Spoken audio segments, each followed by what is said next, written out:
त्योहारों का सीजन शुरू होने से पहले ही महंगाई ने आम लोगों की चिंता बढ़ा दी है। साहिबाबाद मंडी में प्याज के दाम में तेजी देखने को मिल रही है। मंडी में जहां 1 क्विंटल प्याज पहले करीब 2000 रुपए में मिल रहा था, वहीं अब इसकी कीमत बढ़कर 3000 रुपए तक पहुंच गई है। बारिश को दाम बढ़ाने की बड़ी वजह बताया जा रहा है, जिसके चलते इसका सीधा असर ग्राहकों की जेब पर पड़ रहा है।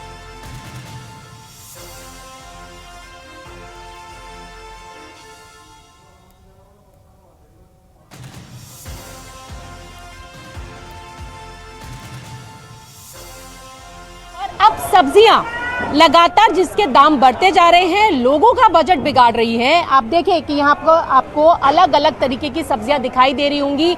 2 दिन बाद रक्षाबंधन का त्योहार है, उसके बाद जन्माष्टमी है, या फिर ये कहें कि त्योहार का सीजन शुरू हो गया है और ऐसे में लगातार बढ़ते सब्जी के दाम जो हैं वो लोगों के घरों का बजट बिगाड़ रहे हैं या फिर उनकी थाली के स्वाद को बिगाड़ रहे हैं। अब इनकी महंगाई के पीछे का क्या कारण है, यही जानने के लिए हम पहुंचे हैं साहिबाबाद की सब्जी मंडी में और कुछ विक्रेता हैं हमारे साथ, उनसे बात करेंगे कि आखिरकार लगातार जो सब्जियों के दामों में बढ़ोतरी हो रही है उसका क्या कारण है। ये बताइए कि जो सब्जियां हैं, चाहे वो हरी सब्जियां हो, प्याज हो, लगातार उसके दाम बढ़ते जा रहे हैं, तो ऐसा क्या त्योहार की वजह से है या कुछ और कारण है? पीछे से आवक कम होने की वजह से सब्जियों के रेट थोड़े बढ़े हैं और सब्जियां यहाँ बनती हैं, लेकिन जो यहाँ से बाहर जाती हैं वो वहाँ जाने के बाद में महंगी हो जाती हैं। जो यहाँ 10 रुपये किलो है वो ठेले पर जाने के बाद 30 रुपये किलो हो जाती है।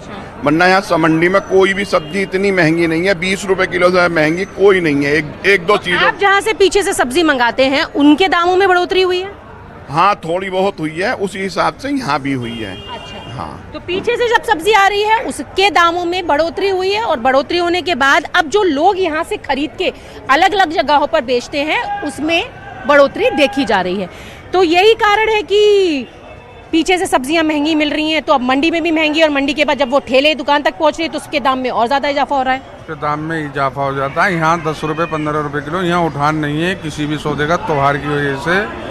और दूसरी बात यह है, किसानों को पिछले 15 दिन से ना तो मिर्ची का रेट मिल पा रहा है और ना ही किसी सब्जी का रेट मिल पा रहा है। जो जिन्होंने प्याज स्टॉक कर रखी है पीछे जंगलों में, वो कमा रहे, किसानों ने तो अपनी सस्ते में पहले ही बेच चुके हैं। यानी कि जो स्टॉक कर रखी है इसलिए बाजार में प्याज के दाम महंगे हैं। हाँ, जो स्टॉक हैं उन्हें सरकार अंकुश लगाए, स्टॉकों को उन्हें खत्म कराए। किसानों को तो इन्होंने मिट्टी के मोल में खरीद के या स्टॉक कर लिया है। लेकिन सरकार तो कह रही है कि लोगों को परेशान होने की जरूरत नहीं है, बाजार में 35 रुपए में जो प्याज है वो मिलेगी, चीनी को लेकर भी परेशान होने की जरूरत नहीं है। परेशानी क्या, चीनी तो अपना भी दिन ब दिन रेट बढ़ ही रहे हैं, रेगुलर 3 दिन में लगातार बढ़े हैं उस पर तो रेट। सब्जियों में ये कि बारिश होती है तो बारिश से थोड़ी कम आती सब्जी, रेट चढ़ जाते हैं। बारिश बंद हो जाए फिर नॉर्मल हो जाती है सब्जी का तो रेट। बारिश एक कारण है या त्योहार भी एक कारण है? त्योहार के कारण से तो मार्केट डाउन हुई है। अच्छा। बारिश के कारण से माल कम आते हैं। तो बारिश कह रहे कि बारिश की वजह से माल नहीं आ रहा है, आपको भी ऐसा ही लगता है कि दामों में जो इजाफा होता जा रहा है, प्याज तो रुलाने लगी है लोगों को? प्याज मंदी है, प्याज महंगी नहीं है, प्याज मंदी है, पीछे तेज है।